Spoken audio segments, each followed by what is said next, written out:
All right, let's talk about Michael Schenker. All of the guitar players I looked up to when I was growing up, Randy Rhoads, Adrian Smith, Kirk Hammett, Chris Oliva, George Lynch, Zakk Wylde, Andy LaRocque, they all point to Schenker as a key influence. And those guys have inspired and continue to inspire countless guitarists all over the world. So in that sense, I think a good argument could be made that Michael Schenker is one of the most influential guitarists in rock and heavy metal, if not the single most influential one. But what is it that made him such an important figure? Is it his technique, his sound, his songwriting, his awesome look? I think it might have been all of the above, but more than that, Michael Schenker has this rare ability to play articulately with eloquent melody and structure within a genuine rock and roll framework.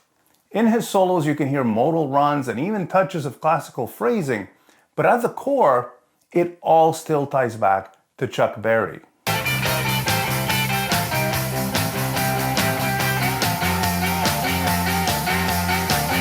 One track that really captures all of that is Into the Arena from the debut MSG album that was released back in 1980. It's one of his most iconic instrumentals and a perfect showcase of those core elements that make his playing so unique. So let's take a closer look at the riffs, the phrasing, and the musical ideas that make Into the Arena such a standout piece. And if you've got a guitarist you think deserves this kind of spotlight, let me know in the comments and tell me why you feel they should be next. Into the Arena kicks off with 4 bars of D-chord triplets as a build-up that sets the stage for that badass chugging main riff in E minor.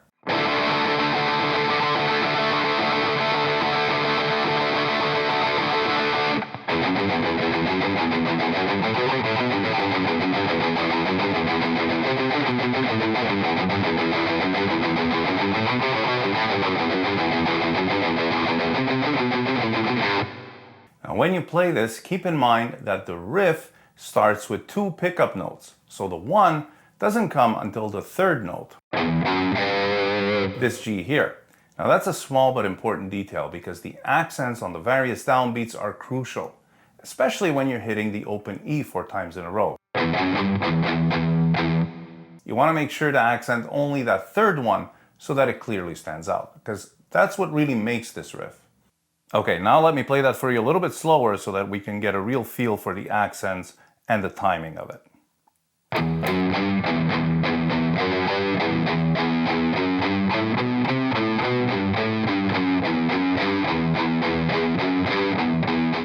Another important point here is that the first 2 repeats are played tight with heavier palm muting.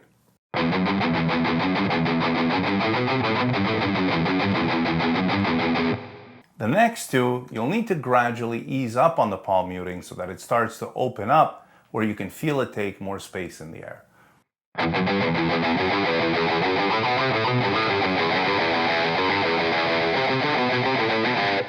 To accentuate that feeling even more, a second guitar plays an E chord and lets it ring out a bit.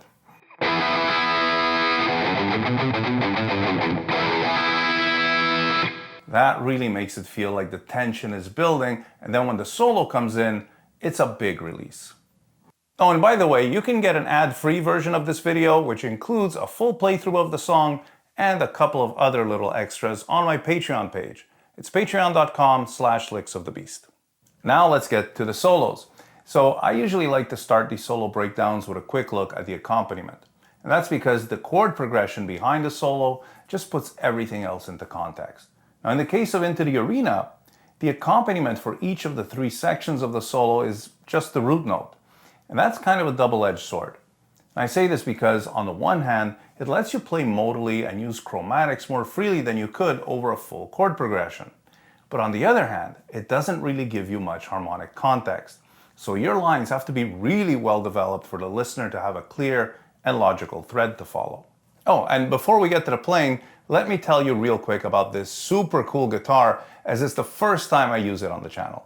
So this is a Greco Flying V built in Japan in 1978 during the lawsuit era when the Fujigen factory was producing some of the best Gibson style copies out there. So it's all mahogany with a set neck and rosewood fingerboard, and it came with Maxon humbuckers, each with its own volume control, a master tone control, and a 3-way switch. The 2-Nomadic style bridge, stop tailpiece, and the tuners were made by Goto. So basically, this is everything you'd expect from a late 70s V, but with the precision and the consistency that made these Japanese builds so respected. Now, I found this one in impeccable condition, except for these little dings on the headstock. So it's still mostly stock, except for a few things. So first of all, I had my man Steve at Solo Music replace the worn down original frets with Jescar Extra Jumbo frets, the same as what we use for the Kramer. And he also installed new pots and a new input jack.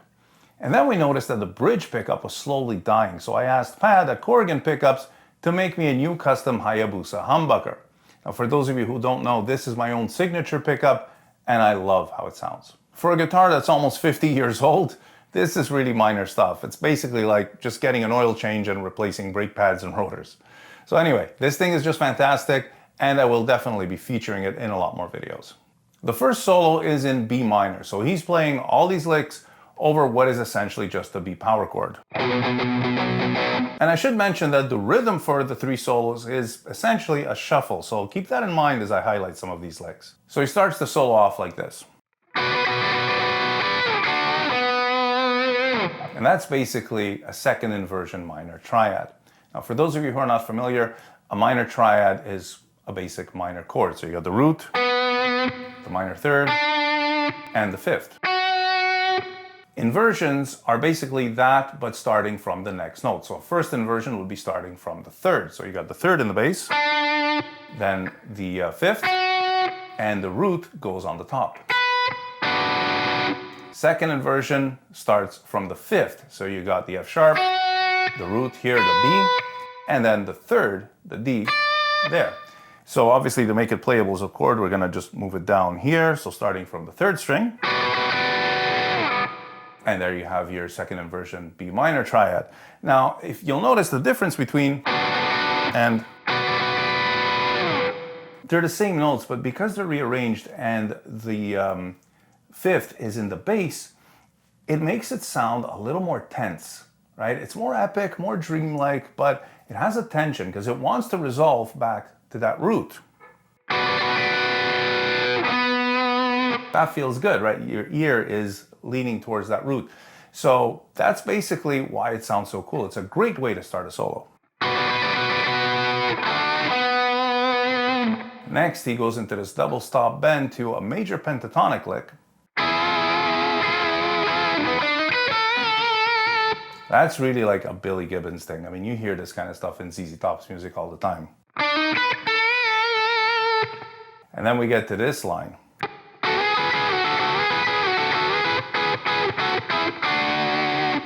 That's like a Stevie Ray Vaughan kind of thing. It gives it a bit of a southern rock blues vibe, and it's almost leaning into country.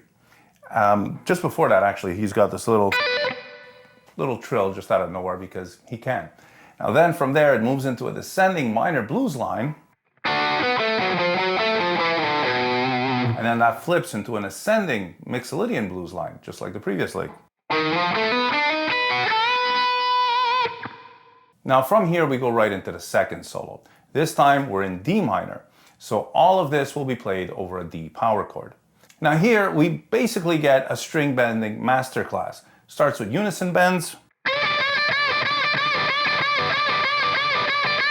then we get this slow bend, and then we get this double stop bend and release, and we have a chromatic pedal point thing right after. Right? And then that leads back to another variation of that major to minor blues lick. And finally, we get a series of repeated bends on adjacent strings with a pedal tone on the top.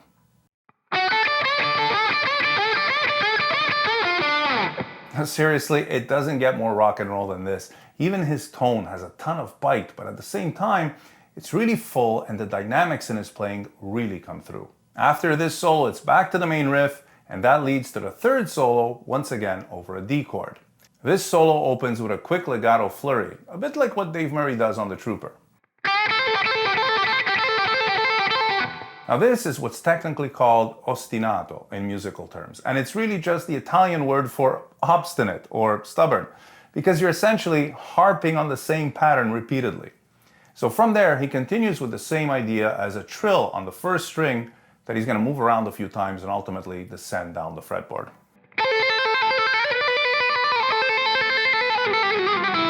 Then we get this slide over 2 bars, and then he ends with this awesome run.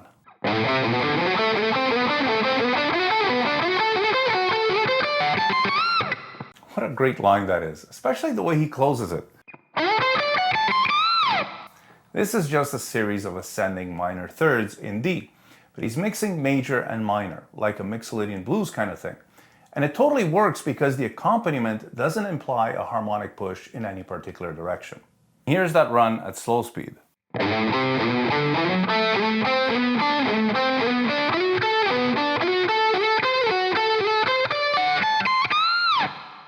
Now we get a sort of interlude, which is like a variation of the main riff, but with a bit more sass. And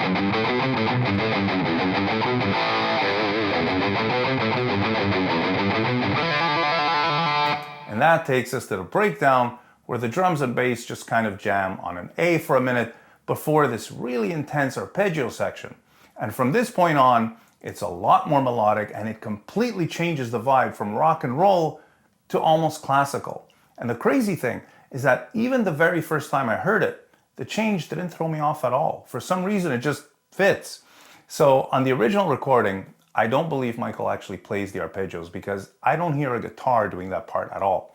Live, however, he's always played it, and it's a really cool pattern using basic triad shapes. So you get major, minor, diminished seventh, and one that isn't really a triad, but it sounds cool. It's like a root, fourth, minor sixth thing. So that part looks like this.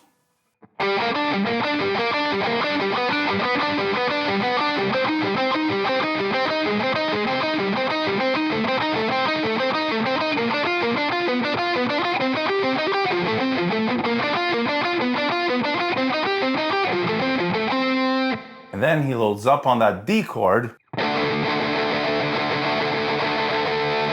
exactly like the way the song started. And that launches into what I consider to be the chorus. This is the last part of the song, and it's a thing of absolute beauty. It's super memorable, and this is a really great example of thematic development, as we discussed in the Glenn Tipton video. That was a video on his solo on A Touch of Evil, and he uses thematic development a whole lot in that solo. So I'll link to that in the description and in the end screen at the end of this video.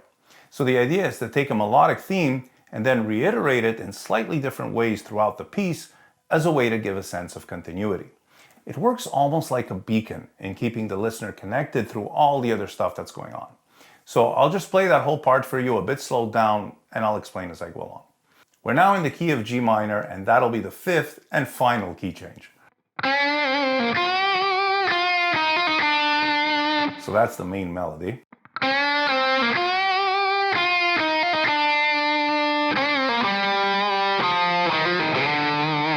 So already we have a second iteration of it, where the second half is down an octave.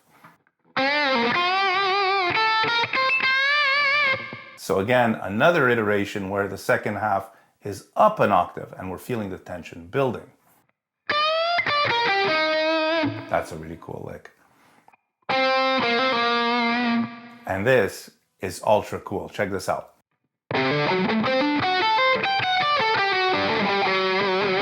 So this lick is in harmonic minor, which is like natural minor, but with a major seventh. The phrasing and articulation here is really slick. So ascending, he's alternating between hammer-ons and picked notes. And then on the way down, he's picking every note. That takes us to another little interlude, and we're sticking with that classical harmonic minor vibe throughout.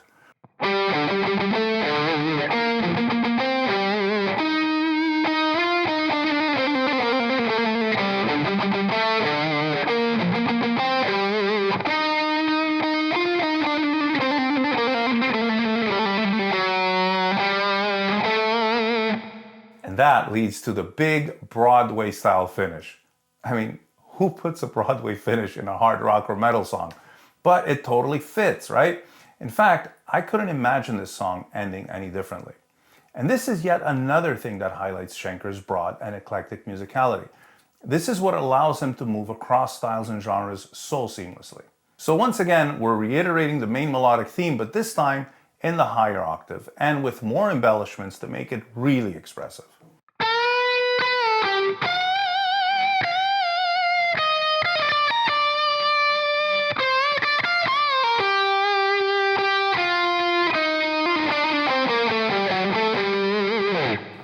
And the vocal-like phrasing here is one of the most powerful aspects of Schenker's playing. It's what really makes it resonate so deeply.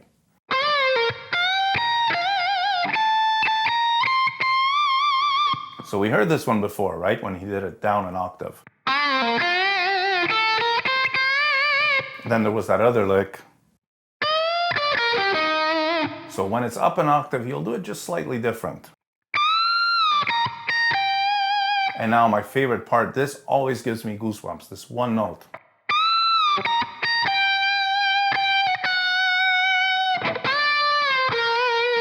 And now the finale where it's just ad-libbed.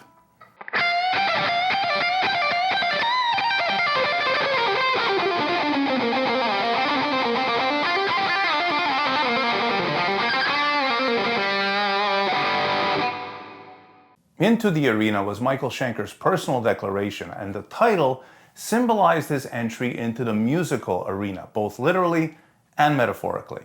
It marked the moment he stepped forward as a solo artist, finally leading his own band and taking full creative control. It was clearly a strong statement and an absolutely wonderful piece of music that had a huge and lasting impact on guitarists across generations.